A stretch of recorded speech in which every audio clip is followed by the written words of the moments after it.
तर चर्चेतल्या घडामोडी अशा आहेत की बोगस मतदार दिसला तर फटकावून काढा अशा सूचना राज ठाकरेंनी मनसेच्या उमेदवारांना दिल्या। आज मुंबईतील मनसेच्या उमेदवारांनी राज ठाकरे आणि शर्मिला ठाकरे यांची भेट घेतली। यावेळी ठाकरेंनी त्यांना कानमंत्र दिला। भाजप नेते कृपाशंकर सिंग यांच्या महापौर संदर्भातल्या विधानावरनं विरोधक आक्रमक झालेत। कृपाशंकर सिंग भाजपचा बोलका पोपट आहे अशी टीका संजय राऊतांनी केली। यावर नितेश राणेंनी प्रत्युत्तर दिलं। पुण्यात शिवसेनेच्या उमेदवाराने शिवसेनेतीलच प्रतिस्पर्धी उमेदवाराचा एबी फॉर्म गिळल्याचा आरोप झालाय। मात्र उद्धव कांबळेंनी हे आरोप फेटाळलेत। मी अर्ज फाडला, गिळला नाही असं कांबळे म्हणाले। पुढची बातमी नागपुरातली आहे। भाजपच्या माजी महापौर अर्चना डेहनकर यांनी घर सोडून माहेरी जाण्याचा निर्णय घेतला। त्याचं कारण म्हणजे त्यांचे पती विनायकराव डेहनकर यांनी पक्षाविरुद्ध केलेली बंडखोरी आणि त्यामुळे पतीमुळे पत्नीची कोंडी झाली आहे। चला याच घडामोडी सविस्तर जाणून घेऊयात। महापालिका निवडणुकीत उमेदवारी आणि एबी फॉर्म वाटपावरनं राज्यभरात तुफान राडे झाले। कुठे रडारड, कुठे राडेच झाले। निवडणुकीच्या पहिल्या टप्प्यातल्या अनेक कथा समोर आल्या, पण पुण्यात निवडणुकीवरून असं काही घडलं की ज्याची चर्चा मात्र राज्यभर सुरू झाली।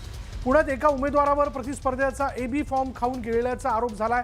त्याचं घडलं असं की पुण्यातल्या प्रभाग क्रमांक 36 मध्ये शिंदेंच्या शिवसेनेकडनं उद्धव कांबळे आणि मच्छिंद्र ढवळे या दोघांनाही चुकून एबी फॉर्म देण्यात आला आणि हे लक्षात आल्यानंतर जोरदार वाद झाला।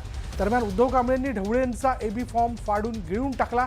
मच्छिंद्र ढवळेंनी असा आरोप केलाय। अखेर निवडणूक प्रक्रियेत गोंधळ आणि सरकारी कामात अडथळा आणल्याप्रकरणी उद्धव कांबळेंना पोलिसांनी ताब्यात घेतलं, तसंच त्यांच्यावर गुन्हा दाखल करण्यात आलाय।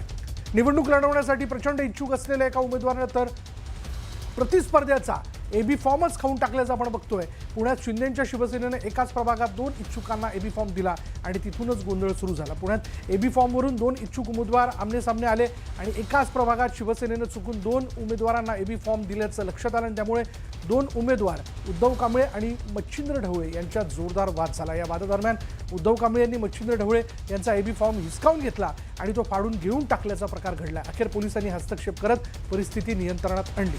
निवडणूक प्रक्रियेत गोंधळ आणि सरकारी कामात अडथळा आणल्याप्रकरणी उद्धव कांबळेंना पोलिसांनी ताब्यात घेतलं, तसंच त्यांच्यावर गुन्हा दाखल करण्यात आला।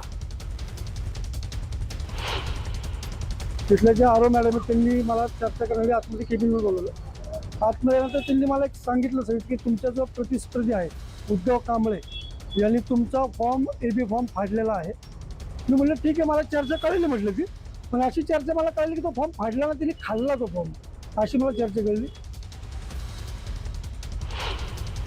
आणि आज निवडणूक आहे तर आमच्यासारख्या अधिकृत उमेदवाराला राष्ट्रीय पक्ष शिवसेना अशा पक्षाच्या उमेदवाराला घोषित केलेला खोटं बोलतंय की तुमचा एकट्याचाच एबी फॉर्म आहे म्हणून। हे काय मला काही समजलं नाही। मग त्यानंतर जो फॉर्म आहे मी चेक केला, मग तो मला वाईट वाटल्यामुळे माझ्याकडनं फाटला गेलेला आहे। पण मी फाटल्या फॉर्म कुठे मला काय माहिती, तिथंच गोंधळामध्ये कुठं पडला काय घडलं मला काय माहिती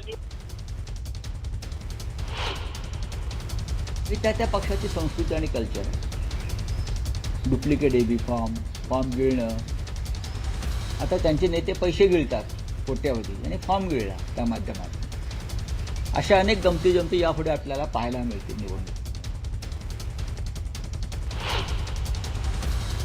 उमेदवारी अर्जाच्या निमित्ताने जी राजकारणाची हास्य जत्रा चालू आहे ती अत्यंत रंजक आहे। ज्या पद्धतीने कुणी आत्मदहनाचा प्रयत्न करत आहे, कुणी उपोषणाला बसलेला आहे, कुणी फॉर्मच खाऊन टाकत आहे, तर कुणी भाजप नेत्याच्या कानशिलात लगावत आहे। हे सगळं जर बघितलं तर मला एकच गोष्ट जाणवते, ती म्हणजे भाजप फुटीच्या उंबरठ्यावर आहे।